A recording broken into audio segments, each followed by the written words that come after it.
Bienvenue dans l'entretien de l'intelligence économique, l'émission consacrée aux acteurs de la mondialisation.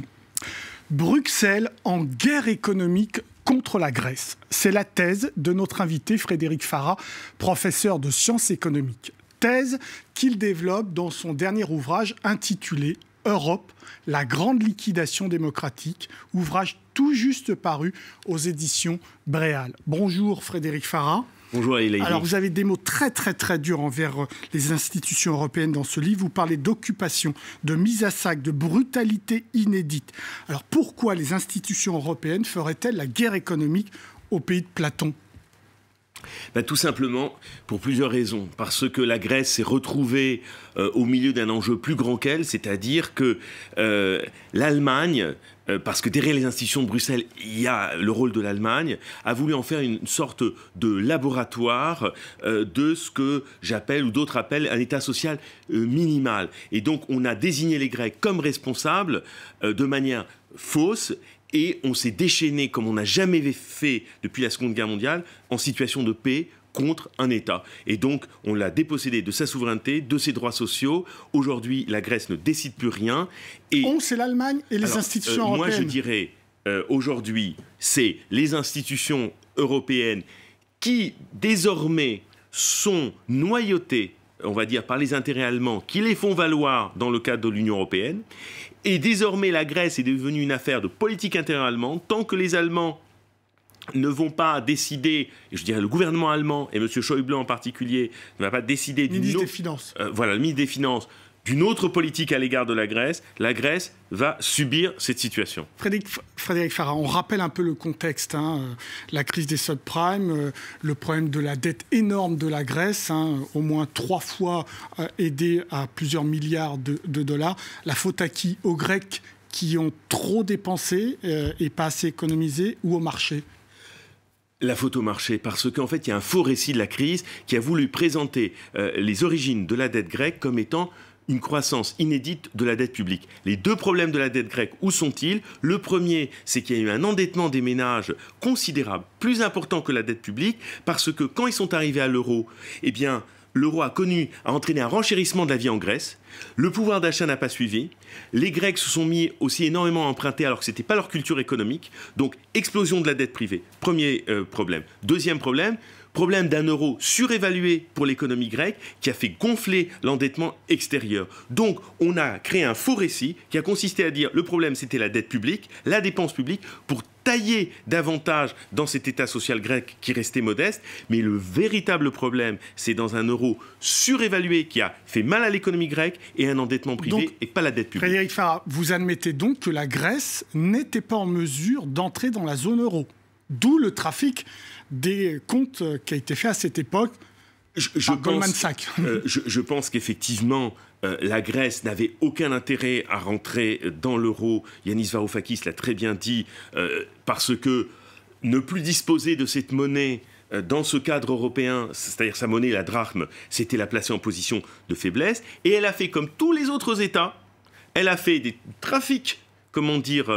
Du trafic. Elle a fait de la créativité comptable pour donner l'impression qu'elle rentrait dans les clous. Mais n'oublions pas, en 1996, nous, pour rentrer dans Maastricht, qu'est-ce que fait Alain Juppé ? Il récupère des fonds de France Télécom, 37 milliards de francs, pour aussi rendre le budget compatible avec l'euro. Donc, la Grèce n'est pas plus coupable qu'une autre. Les marchés avaient-ils intérêt à ce que la Grèce entre dans la zone euro ?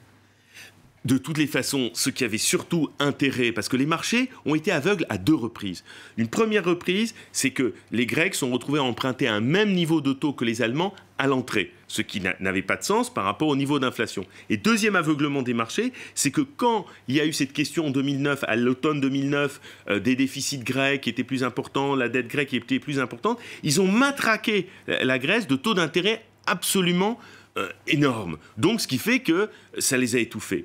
Donc, quel a été l'intérêt de l'entrée de la Grèce dans l'euro ? Eh bien, ça a permis à la fois aux banques allemandes et aux entreprises allemandes, entre autres, mais aussi françaises, de pouvoir accorder des prêts, de manière assez large à la Grèce, et aux entreprises allemandes qui ont trouvé aussi des débouchés, parce que n'oublions pas quand même un élément important, puisque l'Allemagne avait réduit sa demande intérieure à la fin des années 90, si les Allemands consomment moins, d'autres doivent consommer.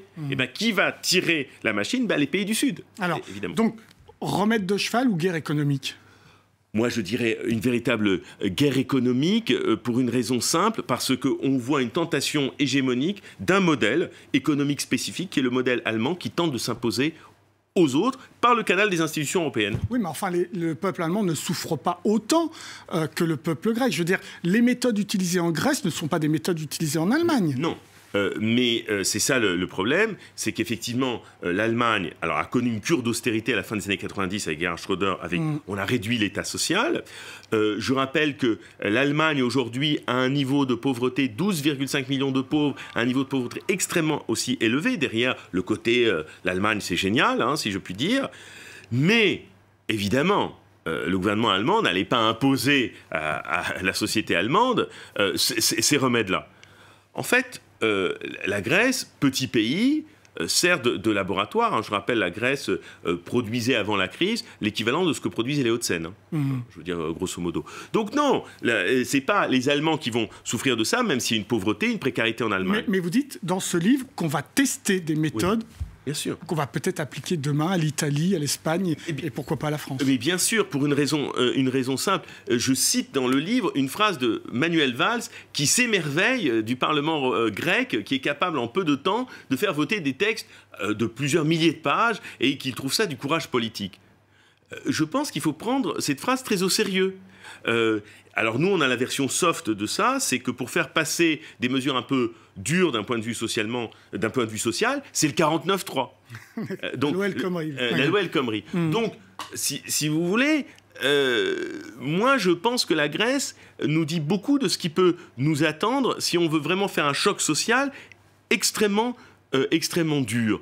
Donc, le fait que Manuel Valls puisse dire une chose pareille, alors qu'il sait très bien dans quelles conditions le Parlement grec décide ou ne décide pas, moi, sans vouloir faire de procès d'intention, mais ça m'inquiète pour le moins. Donc, je crois vraiment que la Grèce, on a testé l'état social minimal pour voir jusqu'où on peut descendre. Donc, en fait, on se fiche du remboursement, pas de la dette. Ce qui compte, c'est le laboratoire social qui est en train de vivre. Oui, pour une raison simple, parce que tous les économistes disent très bien, et des économistes prestigieux, ils ne rembourseront pas, que les remèdes qui sont donnés n'ont aucun sens, que économiquement ce n'est pas viable, et que s'il y avait une logique économique, on ferait tout sauf ça. Mais pourtant, on le continue. Le Parlement européen, dans un rapport de 2014, avait dit lui aussi, il ne faut pas aller dans ces directions, c'est pas bien. Le FMI lui-même. Le FMI lui-même le dit. Mais pourquoi on continue? Parce que le véritable enjeu, il est politique, il est ailleurs, il n'est pas dans une rationalité économique. Donc, il est aussi, vous le dites, de tuer une alternative politique qu'aurait pu incarner le Premier ministre Tsipras, mais dont vous êtes extrêmement critique, vous dites qu'il ne résiste absolument pas. Voilà. Pour une raison simple, c'est que, en fait, l'Union européenne a loupé une occasion. Si elle avait laissé Tsipras mettre en place un plan qui est resté très modeste, un peu de soutien à l'activité, soulager la crise humanitaire, elle aurait montré en quelque sorte du grand cœur. Elle aurait dit, voilà, il y a une voie alternative qui peut exister à l'intérieur de l'Union. En proposant la logique de la répression, en gros, elle a montré que la seule voie qu'elle dessinait, et à travers elle, le gouvernement allemand, que je ne confonds pas avec l'Allemagne et les Allemands, parce que c'est pas la même chose, eh bien, elle bloque toute possibilité. Et je donne une phrase de M. Tusk, qui est le président du Conseil. Voilà, qui dit que la crainte, c'est que il y avait une crainte idéologique qu'il exprime, en disant il avait peur qu'il puisse y avoir autre chose. Ça en dit long, ça. C'est-à-dire, et ça va au-delà de toute rationalité économique. Frédéric Farah, vous êtes économiste, on va vers où avec la Grèce? On va inévitablement, je pense, vers une sortie, mais dans des conditions qui vont être désastreuses par rapport à celles d'il y a 2 ans, où à mon sens, la Grèce aurait dû faire exactement ce qu'a fait le Mexique en août 82, c'est-à-dire que quand Tsipras arrivait au pouvoir en janvier, il aurait dû dire dès le moment qu'il faisait défaut sur la dette. Et ne pas attendre de ces fausses négociations qui conduisaient nulle part, si ce n'est qu'à l'impasse. Et donc de quitter l'euro. Et de quitter l'euro, bien sûr. Donc on va droit vers ça. Pour moi, on va vers ça, mais... Une fois qu'on a remboursé les banques. Oui, et c'est ça, on tient la Grèce avec les banques, puisqu'aujourd'hui, on est dans la cavalerie financière. La cavalerie financière, c'est vous avez un prêt, vous empruntez encore pour pouvoir combler le prêt, ce qui est une folie en tant que telle. Mais je pense que d'avoir refusé une voie nationale grecque, c'est-à-dire à l'intérieur de l'euro, où on aurait mis un peu plus de relance et moins d'austérité, c'est tout l'ensemble européen, et particulièrement l'Union économique et monétaire, qui se condamne. Parce que la crise n'est pas une crise grecque, c'est une crise de l'Union économique et monétaire qui profondément est quelque chose d'antidémocratique. Merci beaucoup Frédéric Farah pour vos réponses. Je renvoie encore les téléspectateurs à votre livre « Europe, la grande liquidation démocratique » aux éditions Bréal. L'entretien de l'intelligence économique est terminé, mais comme d'habitude, vous pouvez le retrouver sur notre site internet france24.com. Au revoir.